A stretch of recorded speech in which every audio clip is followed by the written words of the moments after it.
ready? One, two, three. Welcome to the Culturally Distinct Podcast. This is your boy DJ KO, TB from the Silk, and we have a special guest in the building. But before we get to our special guest, we have an honorary guest, Miss Candace. Thanks for having me. You have a personality name today? Well, you know, I go by Candy Cakes, Candy Joe, Candy Cane. Just depends on what I'm doing. Okay. just like candy. Just like candy, right? I should have put that in the background. Pick your flavor. Halloween is coming up. It is. So today we do have a special guest in the building. So this young brother, he's a friend of the podcast. He's an HBCU grad. He's an entrepreneur here in the Houston area. He's a Houston native. He's a future politician and a community leader right now. He does a lot of things in the community that we're going to be speaking about today on the podcast. Everybody, welcome to the show, Mr. Rashad Cave. What's up, brother? What's going on, man? What's going on? Listen, I don't know. I mean, I know I'm supposed to be a guest, but like I was here like 2 weeks ago taking your spot, and those some big shoes to fill. But no, I mean, I'm truly happy to be here, and really amongst the SU family. Right, you know what I'm saying? And Adam, I really give you kudos for making sure that we keep the narrative of not only SU but HBCUs, Absolutely. which is really important during this time and period. So before we get started, appreciate that. First of all, before we get started, I want to give a big shout out to one of our supporters of the show, Daiquiris to Go, here in Houston. They're a black-owned business. They provide daiquiris, and they provided us with some beverages for today. So if you guys in the Houston area, make sure you guys go to Daiquiris to Go, and that's the Instagram is Daiquiris to Go. Shout out the address. NO Daiquiris to Go, which stands for New Orleans. They got Daiquiris to Go, but we put Daiquiri to Go as really the hashtag. And so the address is 9441 Cullen Boulevard in the Sunnyside area. And, we've been up and in existence. And hopefully you will, after you purchase the daiquiris there, you'll say it's one of the strongest in the city and the closest that you can get to Louisiana, if not the same. So I'm going to feel like I'm on Bourbon Street Oh, or come something. on. Let the community say amen. Yes. So if you're in Houston, make sure you go hit up New Orleans Daiquiris to Go. Is it a drive-thru as well? Absolutely. No, it's not a drive-thru, but Okay. we did implement our new thing, which is Uber Eats. Got it. So you can order us on Uber Eats. And one of the things that we do is we not only advertise strong daiquiris, but we also do infused fruit. And so, when you come into our shop, we have infused fruit that we've soaked in alcohol. We also give away candy. We just added CBD candy. Oh, wow. And then we also have a new product that we've been pushing. There, huh? That's what y'all doing not there? CBD. It's CBD. We got a diverse audience. They want Look, and then we do infused pickles. You remember back in the days, everybody used to do the flavored pickles? Well, now we do pickles? infused daiquiri What you mean pickles. flavored pickles? Wow. That's a Yes. Houston thing, must be. Well, you put it in Kool-Aid. the Kool-Aid So pills. you can have I a never heard of sour that. apple pickle. And they used to put candy cane, the sweet. But now we do it. We infuse it with daiquiri, so you can wow. have Okay. a daiquiri infused pickles. And obviously, I wouldn't expect you, Adam, to know more about Yeah, it. I would. but ladies is really more of a ladies thing, especially when you talk about pickles. So Pause. No, You talking about pickles? Pause. So we not just that, but we have another business owner in the building also. And this topic today, we have a multitude of topics, but one I want to talk about first is black business. In our community, we've been discussing about black business and buying black and supporting black. What do you think one of the biggest misconceptions of us supporting each other? Why we don't want to support each other? And both of you guys, this is like a two-way question for both of you guys. you want to start? So I'll be honest. As a restaurant owner in the area that I was in, I was really scared to even let people know that I was a black owner. Like I worked in my store every day. I was the cashier. And if they thought that I was just the checkout girl or the cashier or the waitress, that was fine with me. Yeah. But I also realized that I had a lot more support from outsiders than I Okay. did. So I still think, because I'm closed now due to COVID, but I think all the time, like, I wonder if I was open and now people on the, support black business move, would I have profited or would I, still have been a struggling business owner? I don't know. But I did know, like, once I put my press release out there, like, it went like, Oh, wow. Really? Wow. Oh, wow. yeah. That's big. That's big. I would say that one of the things that I think that is a misconception is that because you're a black-owned business, that means that you are to give a hookup to another black Absolutely. person. We want the that hookup, comes man. it, right? We want to have for free it's 99. it's like almost as if like I'm coming to you as a courtesy. And so because I'm here, show me some love, right? And that's a very hard pill to swallow when you go to the competitor that might not be black owned and you don't do the same. But in the same standpoint, the importance that black business owners need to be able to receive is that the customer service needs to be just as your competitors as well, right? Right. You don't get a pass just because you're black owned to have rude customer service or not. That's why I made sure I worked my customer service. Absolutely. That I didn't leave that into anyone else's hands. Now, the kitchen and the cooks, I still had my hands on that. But as far as rendering excellent customer service, Oh, rendering. That sounded professional. So is customer service a big thing? absolutely. Is it? Yes. It's probably the number one thing besides your product or your Absolutely. service. You can mess up. You can mess up on an order, or on an item or anything, whether you're doing service or whatever. But give good customer service or known for customer service, and that customer will most likely understand than if not. Okay. And that's really important. And so that goes where, and you got to understand errors in business, in any type of business that you're dealing with, because there's variables sometimes that you can't control. But, sometimes people will go out their way just because of customer service, When you Or talk go about out their way to complain also, Oh, that's just to true get too. something free. That's true too. And I was about to go there because I know it's a stigma in our culture, right? I love my people, but it's a stigma in our culture. We complain, not all of us, some of us complain just to get something for free. Right. No, You know what I'm saying? no, And I think they had a story on CNN about that. They was going to majority black-owned restaurants, and they was seeing the complaints of the people that was giving away free meals because of complaints from majority of black people. So why you think that's an issue with us? Well, Well, go go ahead. Go ahead. No, go ahead. I was going to say, I wouldn't say it's just black people. It's just people in general. Okay. Especially when you're doing things like online orders. It's really easy to say, oh, I didn't get this, or it was wrong when you put the food in someone else's hand. It's their responsibility. If it's Uber Eats or DoorDash, well, I gave DoorDash your drink, and they'll call and say, I didn't get my Coke. Okay. Anything Accountability. to be comped Yeah. for the next, and I would go to watch my surveillance and send screenshots. I'm like, no, your Uber driver took your soda. Take a picture of that. Here it is, right? So I wouldn't just say people of color or black people. Okay. Everyone does it. Yeah, and this is a important topic when we talk about the investment of black people and also working on economics in the black community. We got to support our own, but this is one of my pet peeves. I don't like the word black owned. We don't do that to any other race or style. We don't go say I went to this white owned business or this Asian owned business. It's like black owned is the new thing that we highlight. It is because other cultures support their Absolutely. own Yes. without it being broadcast. Yes. Right. So Asians are Yeah. going to have their nail shops, and 10 of Yes. them are going to put in together. We're not going to do that with each other. And that's the second part to that too. I think it's a lot of jealousy into that too. How did they get that and I don't have it? And then we go into these places looking for something to go wrong, so we Right. can put it on Facebook. Right. We can put it on Instagram.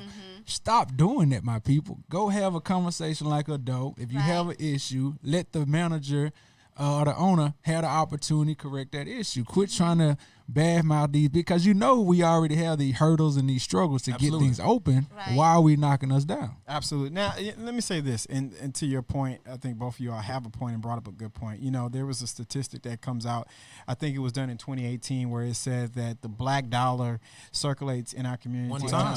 One time, but they even put it to time, actual time, which equaled out to roughly about 6 hours, comparable to the Caucasian 17 days, the Asian 20, and the Hispanic 20, the Asian close to 30 days. Right. So when you talk about the circulation, right? If I can take $1 from you, Adam, and I can take that dollar and then circle it back to you, now I'm creating wealth inside of our culture, which could go to something like a black agenda effect, right? And that could help us, but which is a whole nother topic.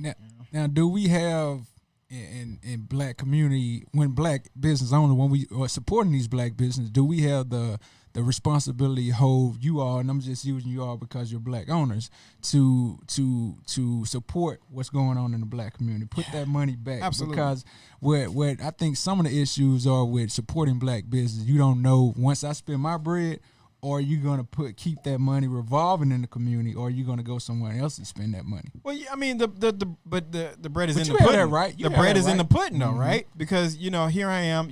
I not only have my daiquiri shop in Sunnyside, but I live in the district, right? Yeah. I can trace my dollar from my shop, to black-owned podcasts, right? Okay. I can Absolutely. trace my Shout out. dollar back to the community for events, for voting rallies and so on and so forth, right? So I think that to some degree, responsible black business owners that are able to even just see a profit, because let's just be honest, it's hard to see a profit, especially in the food Absolutely. industry.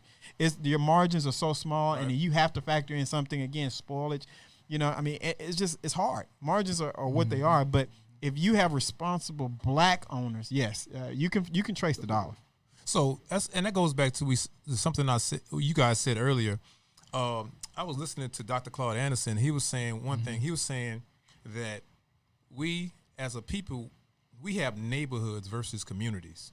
So when I say communities, you go to a Chinatown, right? They got everything they need. They have a China restaurant. They have a Chinese Dentist, Dentist. lawyer. They had a banking, Right, they have all their their own banks community. and all that. Yeah. You go to an Asian town, you have Little Italy, you have England town, you have whatever Japanese town, but we just have neighborhoods, and that's where we stay, right? And that's Well, why money doesn't. We had circulate. that though. true. Everything that we had, the powers that be, the elitists came and put a bomb on our head and Well, killed our that's people. 1921. I'm talking on, about man. now in Hey, 2020. it still lingers. It still lingers, man. Let me say that, and I don't want to hog it, but let me just say this, and that's a brick. Hey, it's that's all a right to big- argue, man. That's a good point. In the civil rights Went to law movement, school. and in the civil rights movement, a lot of the leaders towards the end started to reflect and realize that maybe the equality across the board is not what we should be shooting for. Yeah. Right. Yeah. Because Right. to your point, I Right. mean, when we were fighting for transportation, we also had black owned buses. Absolutely. Right. When we were fighting to be able to get some of the wholesome, quote unquote, what was perceived to be wholesome food items, we had black owned grocery stores. Yeah. We had black owned gas stations. But the fight for equality, right? The fight to be able to be free amongst equal, all and fit in. equal was such Yeah. spoke so many volumes, or spoke so loud that we subsided. And you look at some of the most influential communities, even in Houston, the Fifth Ward. I hear about stories about how Fifth Ward, Third Ward was a black All economic black. engine, Yeah, it right? was. And It was booming. how because of that fight, right, Yeah. we've kind of subsided. But that goes to your point about white ice is colder than black ice. Oh, man. Even with Jackie Robinson, we traded 8 teams for one player. Right. You dig? So we dropped the ball. I always said we was fighting for the wrong thing. Equality, if you know your history, we'll never be equal in this United States of America. because Well, We they're fight for the intimidated wrong by us. thing, man. We'll never be. They're intimidated by us, so we can do anything. Well, it's not that. I'm saying on a more financial, economic type of scale. I'm not saying the love of our people and unity. I'm talking about the systems they put in place. They won't allow us to be equal. How hard we try. Well, That's my thought I want process. to disagree with you. Can I Okay. disagree with you? Yeah, that's a conversation. I just the reason I don't why want you to just- agree with Give everything. permission. I had a talk with my cousin today, and we were talking about Which one? not the Trump supporter. No. I'll finna support. say don't But he's worry a about business it. owner. He's a small business owner, and me and him was talking about the wealth gap that we have, and he was telling me that we as black people needed to stop trying to get support from our quote unquote master, Yeah. right, which is white people. So and I told him, I said, well, sometimes that's like an odd circumstance. I said, because now you got to look at the time that we were removed from slavery. I said, we really, our fathers and mothers that's in their 60s, there was probably a product of slavery, right? They probably sharecropped and they probably picked cotton. We're only like maybe 40 years away from slavery. So Yeah. we're really not 40 to that 50, yeah. from Jim Crow, South, you know what I'm saying? So, I told him, I said, well, some people still have that mindset. I said, and I'm not praising them. I'm saying sometimes you have to use what you have for as working a job to get what you want. Yeah. And he was like, no, well, you don't need that. We just need each other. I said, that's true. But in order to in order to need each other, we got to have an economic base. But I speak about it every week. Facts. Have an economic base. Then once we learn economics, once we learn finances, then we build with each other. Right? Oh, absolutely. So that's just my big thing. You know, that's what I look at. Because I have hope. I have some hope for some of my black people, but some of us, just hope is important. Yeah, you know it's a lot of obstacles and barriers that's put in place that it's gonna take everyone. And I know we're gonna get into voting, and I have my thought process about voting too. So we'll get into it. We're talk about community development since we have a future politician here. District D in the house. Come on, right? Shout out to District D. Shout out to District D right now. But community development. What you think about community development? Is it important? Is this something that we need for us with these communities that they're gentrifying? Do you think we should stay black or we should integrate? Man, look, I want to be very clear because I already know that the tone is very, we're talking about black. I am a person, and this is just my beliefs because of what has taken place beforehand. I am a person that preaches equality. I'm a person that preaches. Hold up, you speaking so mellow. Oh, we need you to be passionate with this thing. I want to be. I'm being very honest. I'm a person that believes that we need to have equality across the board. Okay, that's fair.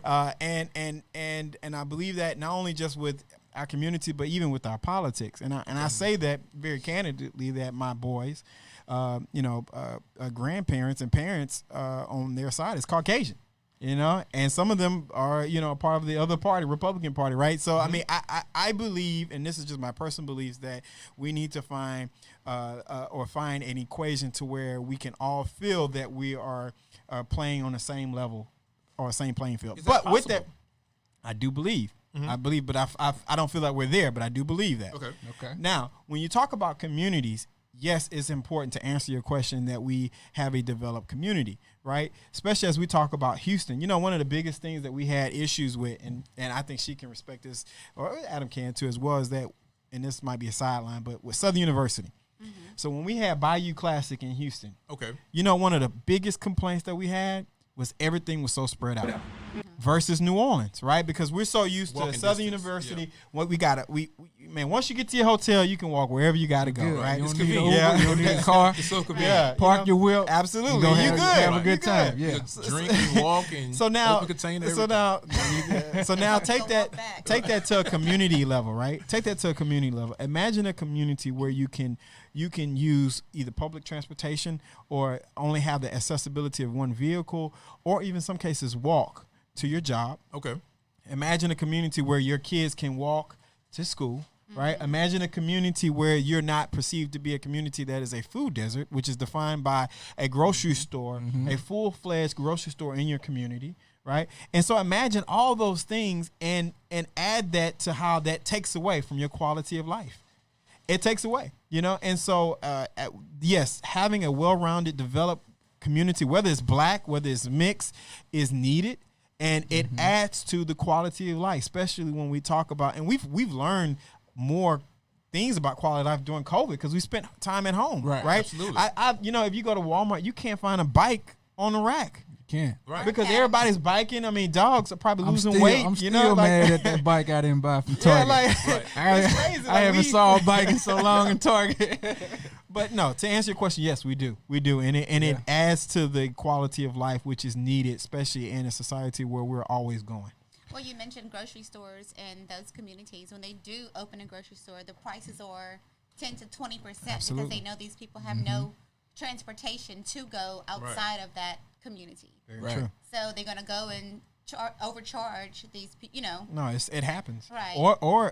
Or not give you, especially when we talk about in the black community where vegetables or wholesome food is needed, not give you the variety that is needed in order to have a healthy, balanced, diet. Or when you build a grocery store, instead of giving me a HEB, you give me a Joe V. Oh, you preaching now.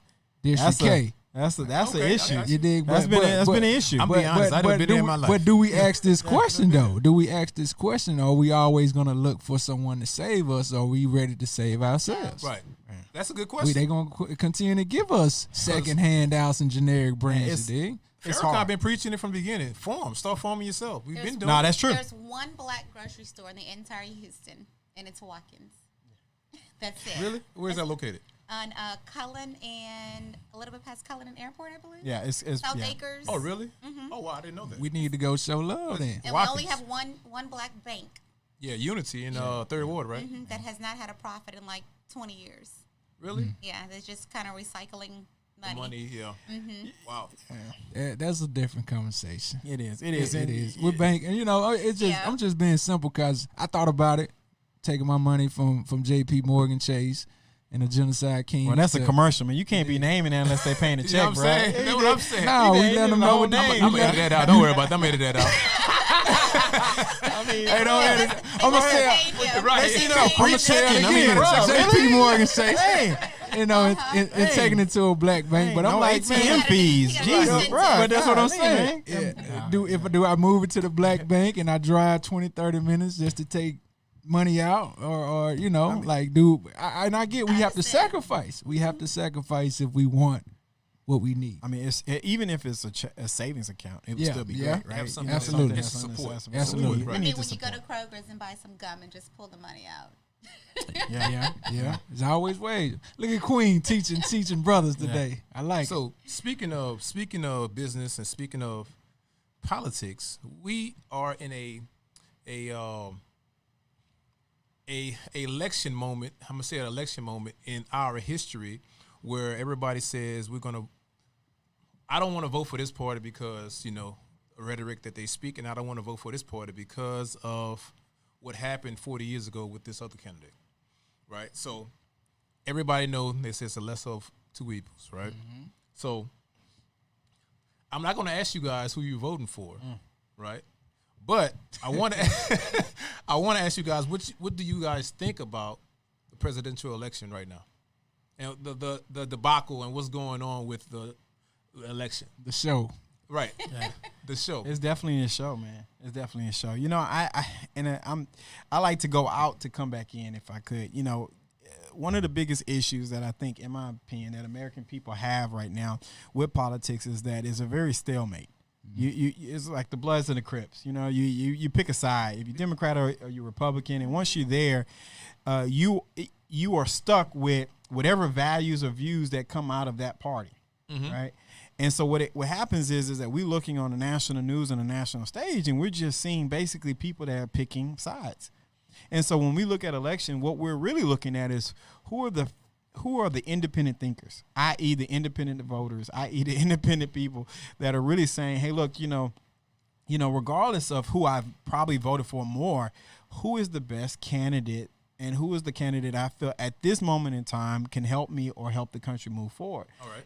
And I think that's very important because, Is it important though? It is. Because now we're not looking at it. All right. So I don't want to cut you off, but I want to make this point. Is it important because is it a decision for me or a decision for my community? Because if I'm successful, my community is not successful. You see what I'm saying? I want to decide on someone that's going to benefit the community as a whole. Everyone, right? And see, everyone is different. Right, Everyone that's is true. different, right? It's hard to convince somebody that lives in a Section 8 housing that gets food stamps that they should vote for Republican. But it's also hard to convince a person that's like 50 Cent, right, to say, hey, look, yeah, I want you to take 40% out of my general multi-million-dollar wealth and tax me, right? Especially if you don't believe in community, but you believe more in self-wealth, right? Right, And so, but you see both on both sides. I mean, and I'll say this is that it's important for us as a younger generation, regardless of who we vote for, to be free thinkers. It's important, right? If I ask you all right now, can you tell me just one thing that Donald Trump has done good in the last 4 years? I'm not going to ask you that, but if I ask you that and you can't say nothing, I could tell you, but right, I'm not going. I know, but if you can't say nothing, then one could say that you are stuck to your party. Correct. And you're one You're that is one-minded, not. You're straight, one-minded, yeah. and even if I gave you some good examples on why you should or should not, you're stuck with Mine already made exactly. It is closed off. Right. I got you. Now that doesn't mean that I'm advocating for Trump because I'm not. Are you? Right? No, I'm not. I'm Okay. I'm voting for Biden. But Gotta ask him a question, but free thinkers are the people that. These are the He people took that that we bait. need. look, I know he did. But free thinkers are who we need. We need people that are saying, and I'll say this too. Neither one of us, and I know for me, you know, when I went to elementary school, in order to go from 5th grade to 6th grade, I had to take a test. You know what I'm saying? When I was 15, in order to get my permit, I had to take a test to then get my license at 16. Right. You had to pass a standardized test in high school to go to college, you know? I don't recall getting a standardized test on deciding if I wanted to be a Republican or a Democrat.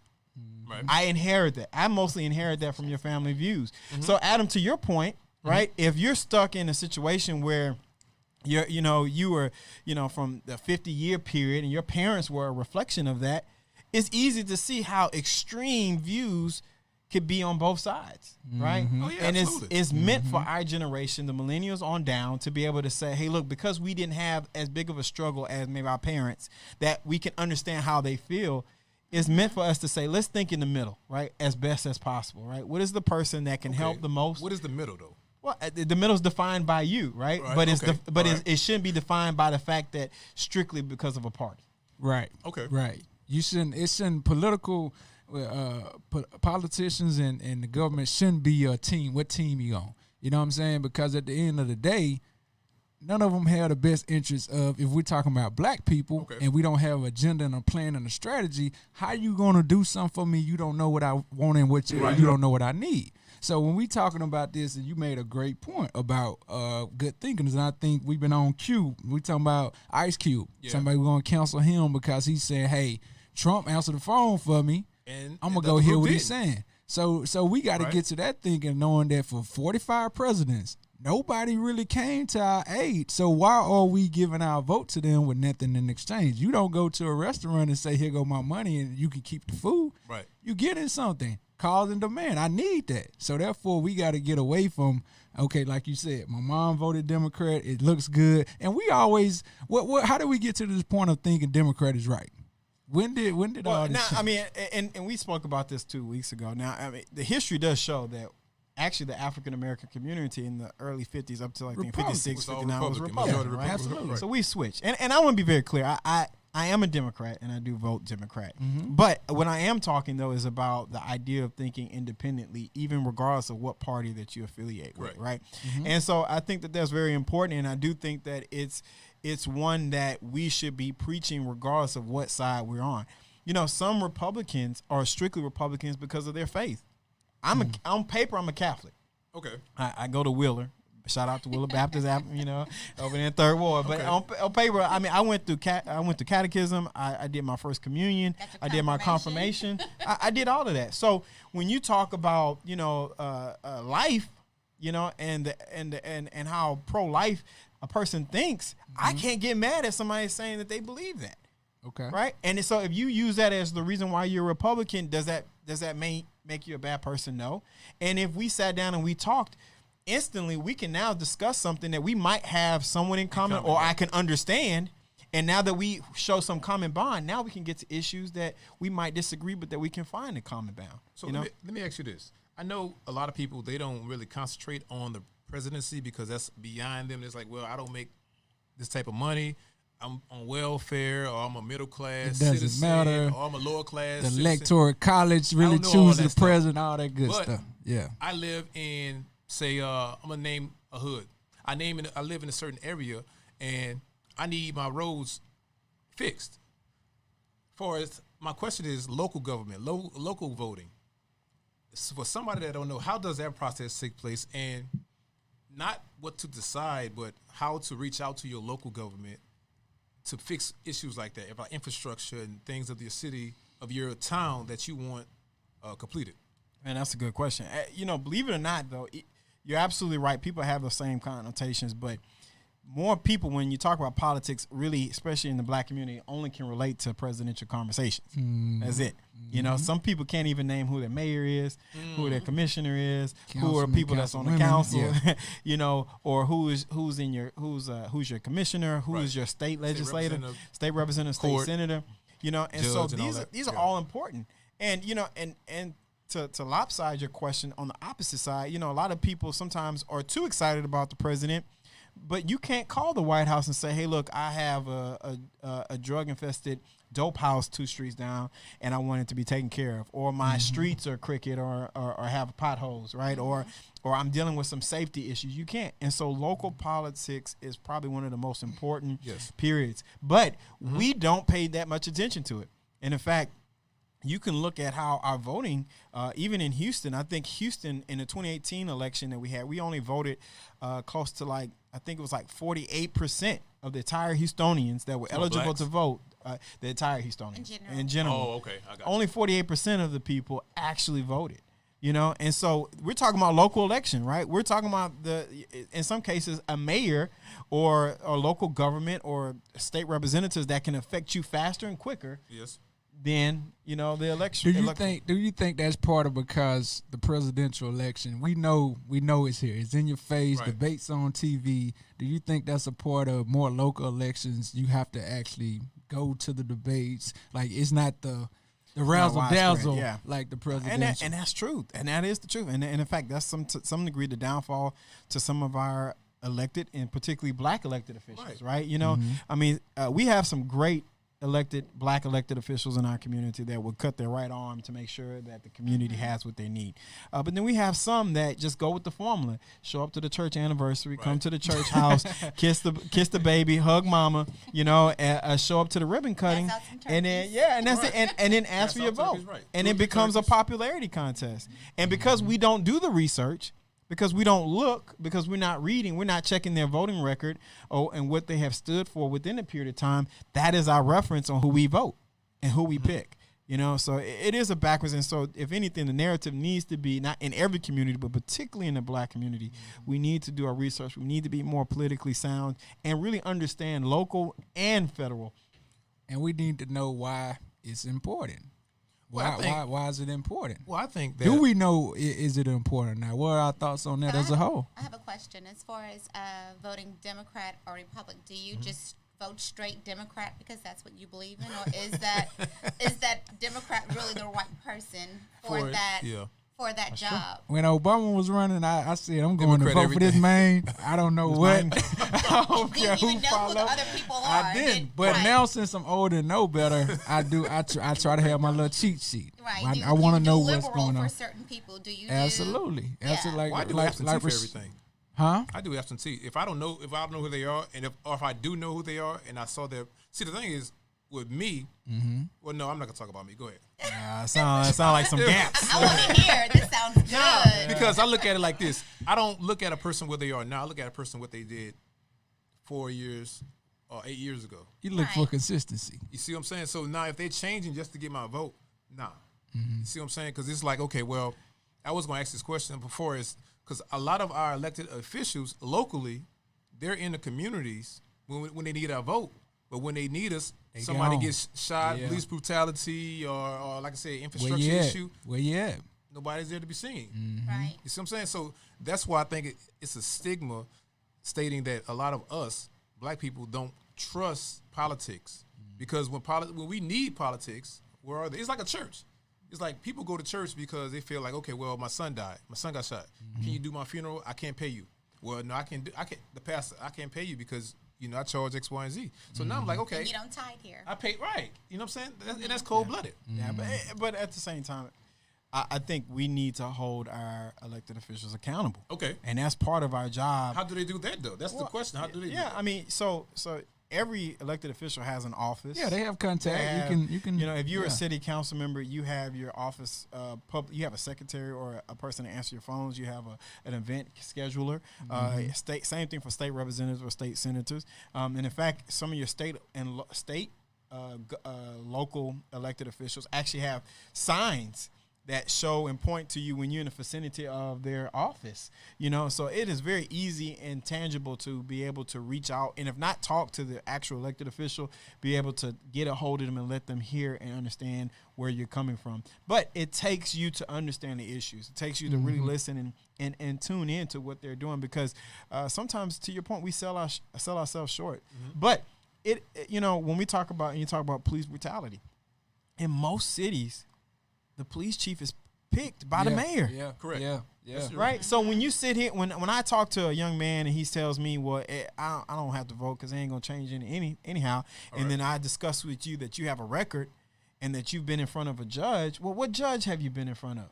You have to vote for that judge in, right? That's an elected judge. Correct. You know. When I talk to brothers that say, the criminal system and it's just not for me. But then you upset or how much you paying in child support. You upset about the custody issues, you know what I'm saying, that you have. He just slipped up you a know couple what I'm saying?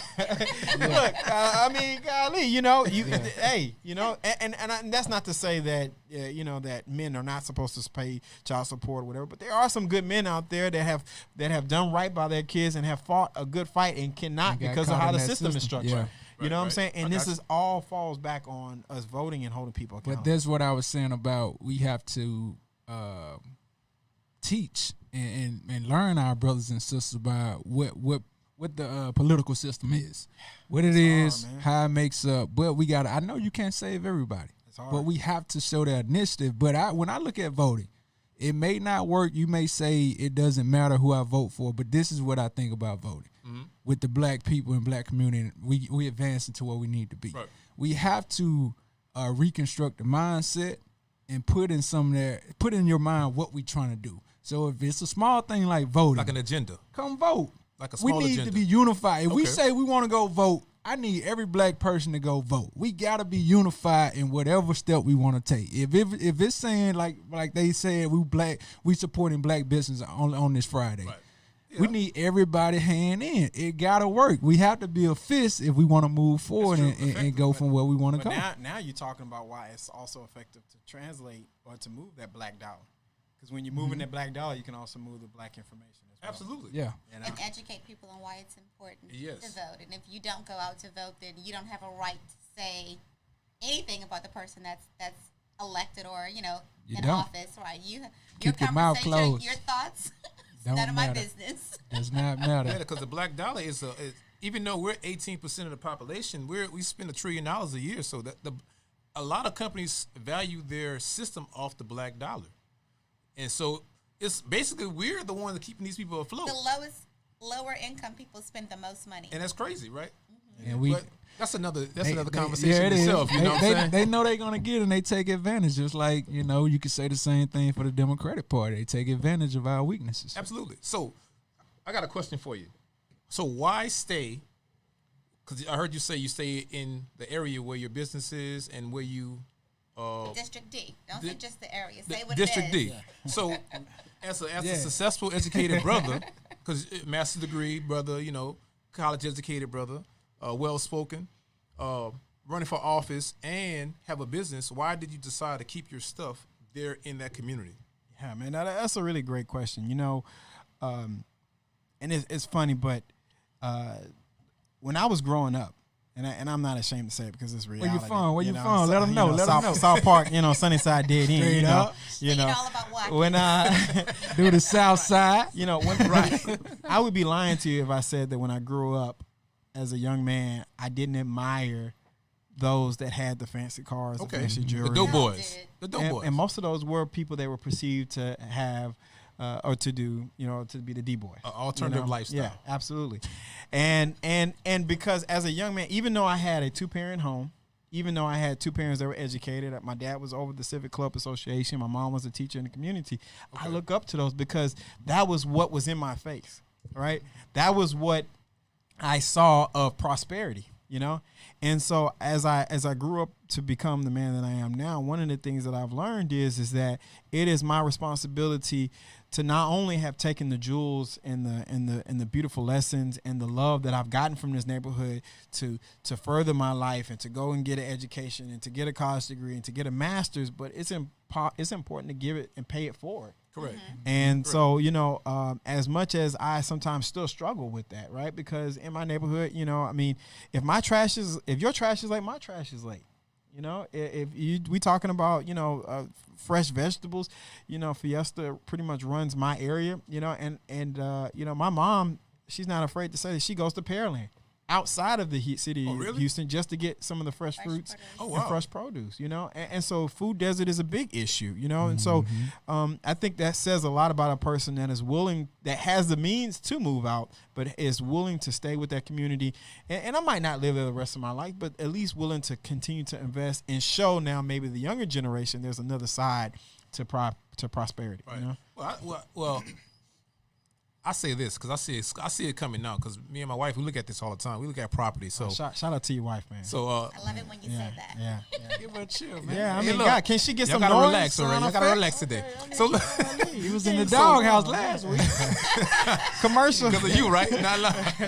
Nah, but I know in these communities that's majority black and ran down, I know that gentrification is coming, and it's coming hard, and they're taking over these communities now. So one question I have: how can we keep these neighborhoods black? We can still gentrify them, but gentrify them back to black with a different economic range. You see what I'm saying? One sentence: don't get out the way, get in the way. Okay. And that's simply Explain that. That simply means knowing what's going on. Don't say genocide. I mean, not genocide, but gentrification is a bad thing. Okay. They've been doing it. Gentrification is a bad thing. Learn about it, research about it, pull your dollars together, and get in the way. Because it's coming through every community. Absolutely. So don't make no excuse about, hey, they buying up all these properties where you not doing your fair share. I get some of our people in those communities are older, so they can't put in that grind. They can't put in that work.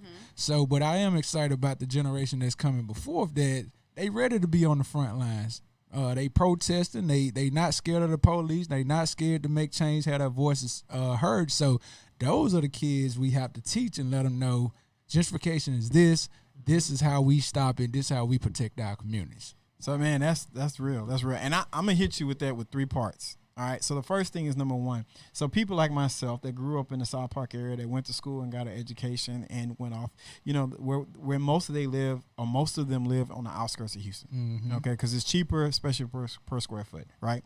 So what happens is that when mama dies or grandma dies that lived in the hood, right, we are quick to sell that property. Yeah, we'll sell it. Right?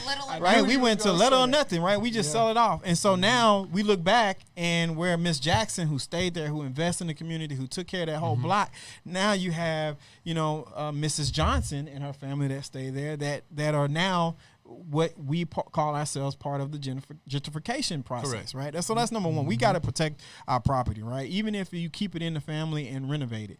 The second thing too is that when we talk about grocery stores, so grocery stores have a equation.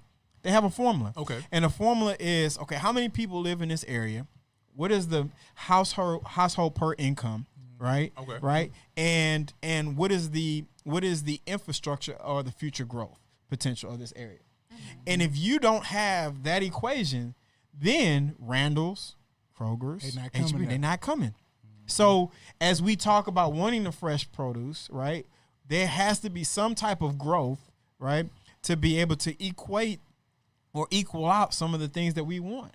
And then the last thing is that we have to be able to not only see the value in wanting to reinvest in our community before it's time to already, before it happens. So like you just said, get in the way, right? You know what I'm saying? So as we look at properties and we look at investing and we look at some of the most important things, we should be trying to say that if I build something, whether it's a corner store, a restaurant, a daiquiri shop or something like that, hey, look, how can I do it in my community first? And to create that dollar and to be a part of the movement and get in the way, then trying to come once it's already on. Man, this a heavy conversation, because when you think about when we make it, first thing we do, we out of there. Yeah, we out of there. Well, I'm gone. I ain't lying to you. I'm out of there. I ain't staying. And that equates to about 2 things. 2 things when I think about moving out the way comes to mind. We want the American dream, quote unquote. Okay. And then absolutely, you kind of scared of your own people. I think you're it's not safety, finna build these big houses and put them nice cars, and then you got Tyrone walking up down the block looking for his next hit. You're gonna hit yours, so you scared of your own people. Now you've got the property taxes going you up. Dig? Yeah. Oh, it's your fault. It's your fault. You put that big house. And look, not only did you build that house, but you built it higher than my house, so when it rains, your water flows into my backyard. Right. That's a true story. You over there barbecuing. drinking all right. Hennessy over there. So what you Come They on. can't come. They can't come. But what you're saying? You all right. can't sit with us. That's a good question because I had a conversation with another guy and he's adamant of living in black communities. He's born and raised in black communities. He's going to stay for the rest of his life, and he's a middle income person. Mm-hmm. And I said, well, I think most parents they move because their kids, education wise, That's right? a big, That's a big one. part. And then I said, before, if they didn't have kids, I think they would probably stick it out, right? But if they have kids, they want to go to a better school district so their kids can have a better opportunity. Hold that thought, they had. Emily. I don't want to cut you off. Go ahead. Keep going. Let me just throw this in there. Okay. But if we moving our kids from the schools to be educated with the same white principles and the same white knowledge and Okay. education, what is that doing? Well, no. All right. So now, They're not teaching us our history watch and this. what we did. That's They teaching why us what they parents want to teach. are valuable. So the parents supposed to do what first? Homeschool. They're supposed to teach their kids first before they even go to school. Well, Yeah. I know. I know. Well, I mean, Adam, your example is what the issue that we have with HBCUs, but hopefully getting back to. Okay. Because we take, in the African American community, we take our brightest, our smartest African American kids and ship them over to where the resources are, while our people Correct. in our actual schools suffer. Now, I can't blame that because as a parent, a kid, you want your kid at any means possible to get the best. At the same time, too, right? We do decay some of our schools, which were schools that we only had a choice at one period That's of time. true. That is true. That is true. So it's you know. It's a double-edged sword. It sword. is. It is. So And it's I like, okay, won't- well, do I move into another community to help my child out, to better their or advance their life? Or do I become selfish and stay where I am because I'm black and I'm going to stay black? Well, and this is what black It is? just depends if you can afford to send your child to a private school or another institution that you have to pay for, but still reside in that neighborhood. Correct. So it's a sacrifice as a parent that you have to, a decision you have to You make. gotta Do I want to move to the outskirts and give little Johnny, diversity and go to school with other people? Right. Why they Or got to be do- Johnny? I know. I was about Give me to a say. black name. Come Yeah. on, man. Why Malik? What? Tyrone. James. No, Why gotta be not Johnny, even man? James. Keith. Yeah. Johnny go Django. both ways. Johnny Brown. Little Django. That's funny. But you do have to give your kids options. Like we don't need to just say the 4-year college, go get this degree and you're gonna be cool. Get them options of trade school, vocational schools, absolutely.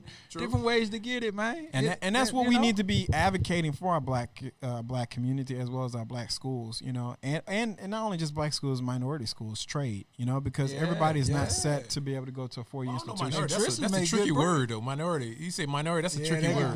could be Native American. could be anything, Asian, man. Pacific. Look, as I stated to you before, I believe in equality. You know what I'm saying? So I want everybody to get a piece of the pie. Well, if that's the case, Southern owes me money back. That's another story. Hold on. For being a minority. Right. Well, So- at that we're majority. Yeah. So let me ask you guys this. I don't know how well versed you guys are on this, but both of our candidates for president, they have 2 different plans that they're coming out with. So Biden has the Let Every Voice plan coming out. and Lift Trump, every voice. Lift Every Voice. I'm sorry, Lift Every Voice plan, and Trump has the Platinum plan.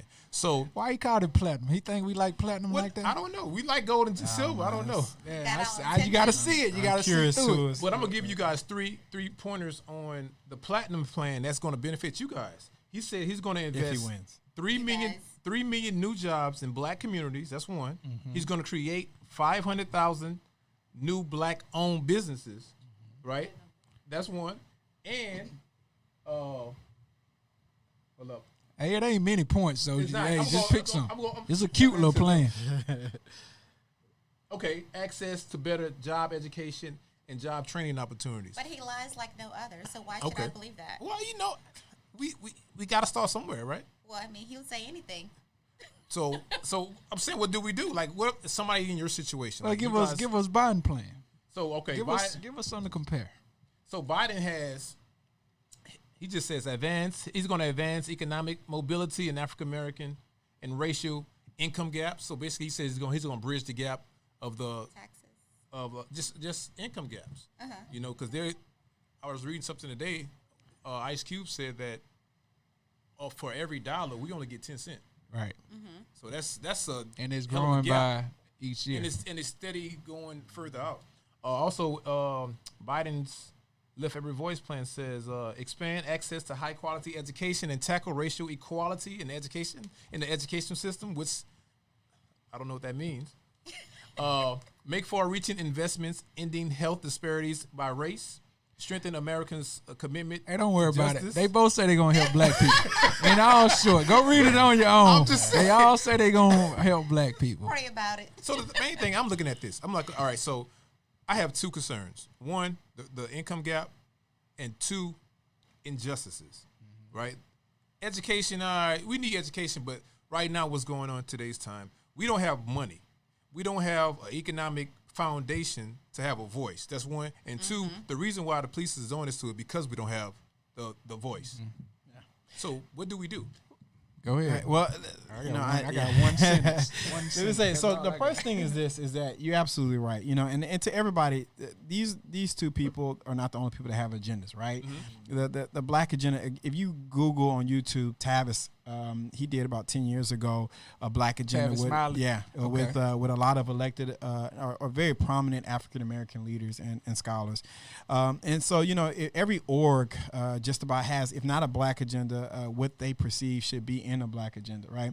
But one of the most important things, Adam, you said, is the economic engine. We have to have an economic engine, and part of that is starting with the bottom, making sure that we move minimum wage, right? And making sure that the bottom of our economic statue is healthier and is able to grow, while then still giving people opportunity. Because as we talked about the bank, right, it's not that black people don't want to be in the conversation. It's just that we don't have access to capital. Absolutely. It's easier to get Absolutely. it's easier to get a $35,000 loan for a car than it is for a business. It is. And that is wrong, right? That's crazy. And so when we talk about that balance, that's where the conversation has to start and has to begin, because that's how we're able to sit at the table once we have that economic power. Yes. Now, I'm gonna hit you with this, with equality. Okay. Hold up, now. You gotta be tread light. Okay. Well, let me say this. Equality, that's a strong Let me word, say this. man. And I'm gonna hit you with it. The census, all right, and I looked at some data with the census, and you can look at the census or Wikipedia if you Google it, right? They state that Caucasian or white, some say white / non-Hispanic, in the United States is anywhere between 75 to 77%. Okay. Okay, so I'm gonna repeat that. Anywhere between 75 to 77%. The blacks, now they have actually recorded it to be anywhere between 13.8% so we went of down. African Americans Oh, wow. in the United States. And Hispanics and Latino is perceived to be around 18%. Now, of course, we live in Texas, so our skew is a little bit different, but I think all of us here can understand that there is a lot more Latino and Hispanics in the United States than that's absolutely. defined. But when you're census, taking the census, right, absolutely, right. you fill out your information. Nobody is at your house validating what you put. So if you're a Hispanic that has Caucasian features and you want to consider yourself white, you can be that. If you're an Asian American and you have mixed, your father was white, you can and you feel like that's what you want to be, you can do that. Same thing with Latino. So when you deal with the black race, though, we're the only race that really can't be anything else but black. Right. If you're black only. That's it, yeah. Well, but well, even you're if right, you you're right. mix, even if you mix, you're gonna be labeled as dominant black. You You're know? dominant black. Yeah. So when we Yeah. talk about equality, Unless you're from Lafayette. yeah, well, I mean, but you're still black, right? You know, Shout depending out on to the Lafayette. situation, you know. I didn't say that. The Creole. KO said Well, that. no, I'm glad you brought that up because I did my genealogy, my DNA, and of course I'm African American, but I'm only 56% black, Okay. and the other half is European and Portuguese. Whoa, yeah.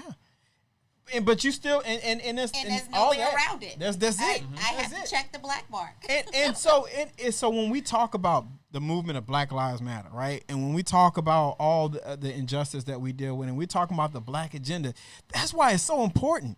Because when we're talking about Black Lives Matter, we're not saying that any other life doesn't matter. Right. We're just Saying saying our that the lives matter. ethnicity that has no Nothing. other way to be but to be black. Right. needs the same resources as the 75 to 78% of those people that are going towards the resources by associating themselves as white or Caucasian. And I'm gonna say this too, when we talk about Black Lives Matter, even though this is dealing with the Black agenda, which of course there's some accountability we need to do too as well, right? Because when a Caucasian person tells us, hey, look, if Black Lives Matter, then why are Black people killing Black people? Don't say that, because I know you're going to go there. Don't do that. We need to take that, though. We got to take that, because that's responsibility on us to say, hey, look, yes, Black Lives Matter when we talk about economic power. Black Lives Matter when we talk about equal justice when it comes on our educational system. Okay.